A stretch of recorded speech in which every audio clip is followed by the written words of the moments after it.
落書きだらけの駅、大量のガラクタの山。これ何の施設？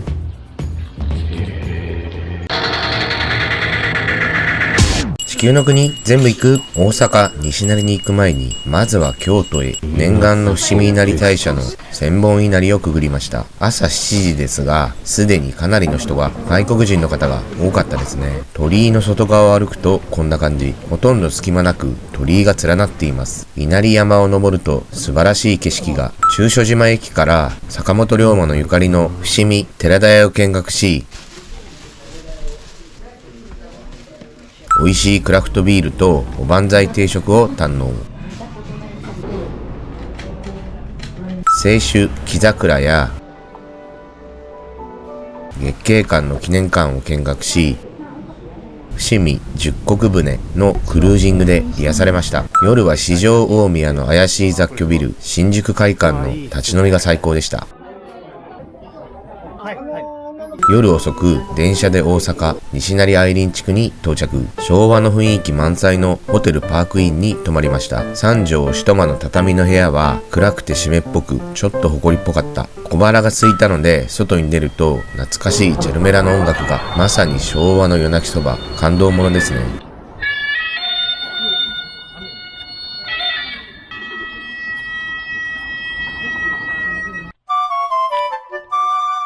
なんとか夜が明けました。顔を洗ってすぐにチェックアウト。このホテルで連泊はちょっと辛いかな。まずは西成愛林地区といえば三角公園。朝からいろんな人がいますね。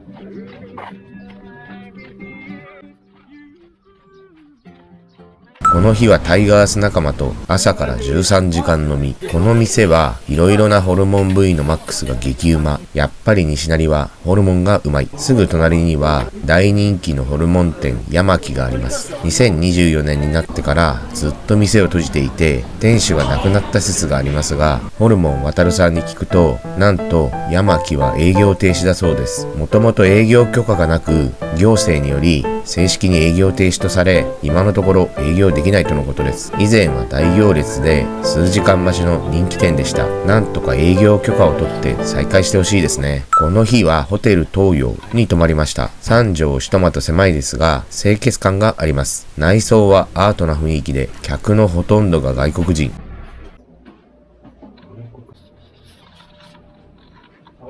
キッチン付きの共同で使える部屋はかなり独特。外国人には大人気のホテルのようです。狭いですがしっかり眠れました。朝食は前日に買った蓬莱551の肉まん。関西で大人気の肉まん。初めて食べましたが肉がぎっしり詰まっていて美味しかった。足りなかったので近くの喫茶店でさらに食べることにしました。以前から気になっていた神戸屋ウーピーのモーニングです。昭和の雰囲気でいい感じ。最高でした。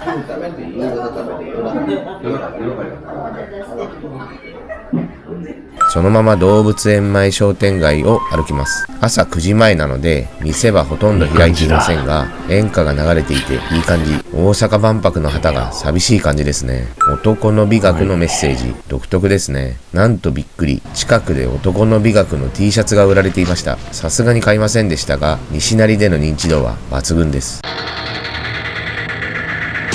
スーパー玉出を通過して細い路地を右に曲がると、以前建設中でしたが何か完成しています。三国志の英雄関羽を祀った関帝廟です。実は2020年この商店街の入り口に中華門を建てる中華街構想が浮上しましたが、反対にあって頓挫したそうです。その代わりとして一見目立たない路地裏に関帝廟を建てたようです。土地代合わせて6000万円ほど。この後近くで立ち飲みをした時に聞いた話ですが、が、愛林地区に住む日本人たちはこの鑑定廟建設には反対だったそうです。現在愛林地区ではどんどん中国系の店が増えてきていて、中国を象徴する建物、鑑定廟ができると、この地域は中国のものだという意味になるのだそうです。例えばヨーロッパの街の中心には大きな教会、大聖堂があり、キリスト教を象徴しています。イスラム教の国には大きなモスク、西成愛林地区に鑑定廟ができると、この地域一帯は中国のものという認識になりかねない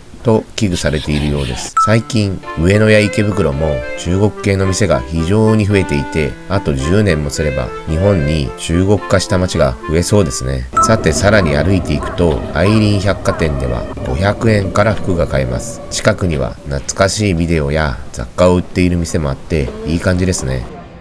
ここでは青空の下、たくさんの方々が将棋や囲碁を楽しんでいます。まったりしていていい感じです。2024年5月の愛林労働センターの様子。3メートル以上のゴミの山、すごいですね。この半年後、大阪市は野宿者を立ち退かせる強制執行を行いました。現在はゴミの山も撤去されているようです。労働センターの裏を歩いていると、なんとびっくり、突然人が出てきました。正直かなりびっくりしました。商店街に戻り、路地を進むと OS 劇場で演劇が行われていました。午前の部、午後の部があります。昭和の雰囲気がいい感じですね。この日は公演日なので、後で夜の部を見に行こうと思います。さらに歩いていくと、高速道路の下で山王子どもセンターの祭りが行われていました。ミルクせんべい、たこ焼きを挟んだたこせんなど、子供向けのほっこりした食べ物に癒されました。結構本格的に演奏会が行われていていいですね。さて、この日も三角公園に行ってみました。入り口で服や雑貨などを売っている人がいました。ここに以前毎日料理を作って飲んでいる人たちがいて、私は混ぜてもらったことがあるのですが、今はもういません。あの人たちはどうなってしまったのか、三角公園にいる人たちに聞いてみました。すいません、はい、1年ぐらい前にそこでなんか毎日なんか料理作って飲んでる人たち知りません？ああ、いたよ。いましたよね。それ一緒に飲んでまた来たんですけど、何もなんかテーブルみたいなのもあったんですけど、あらら、あの人らね、はい、あっちの公園でたまに四角でおるで。昨日もそこらうろうろしとったけどね。あ、本当ですか。そうなんですね。もうでも料理は作ってないんですよ、ね。あれはもうあかんねんで、火使ったら。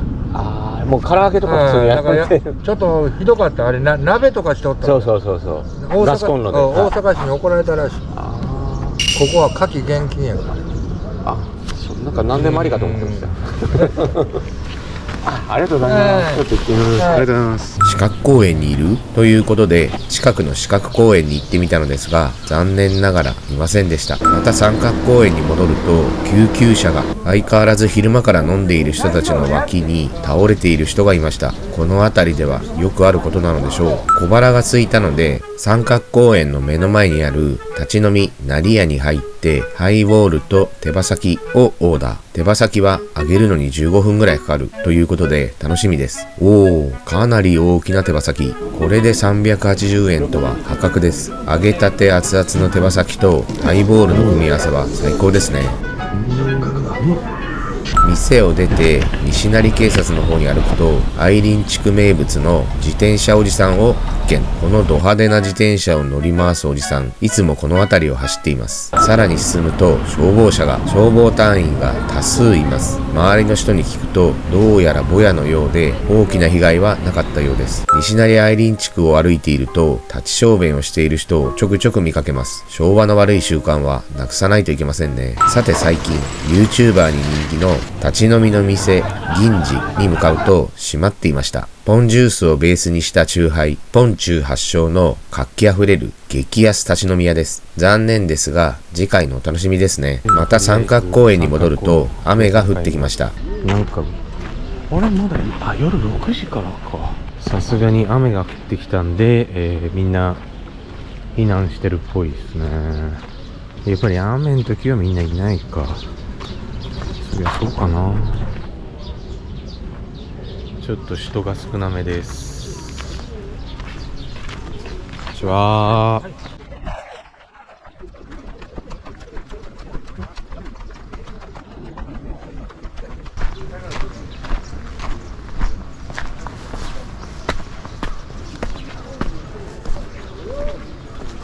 ステージで寝ている人もいますね。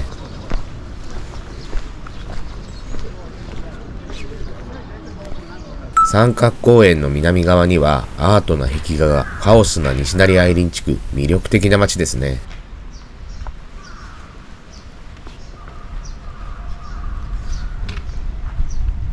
6時過ぎ、釜ヶ崎大学のまかない夕食をいただきました。事前に予約すると1000円で日替わり料理をいただくことができます。手作りの野菜料理がヘルシー。いいですね。あ、いいんです。私、70万人になかなか。7時半、終了間際でしたが、なんとか OS 劇場で小林劇団のショーを見ることができました。動画撮影不可ですが、写真は OK ということで撮らせてもらいました。昭和の雰囲気たっぷりの歌とショー、トークもあって、最後は一緒に写真撮り放題でサービス満点ですね。こういう昔ながらの文化、演芸は残ってほしいですね。深夜バスで東京に戻る前、最後に阪海線の新今宮駅へ。この駅の落書きがエグすぎて逆に人気となっています。昼間はこんな感じで普通なのですが、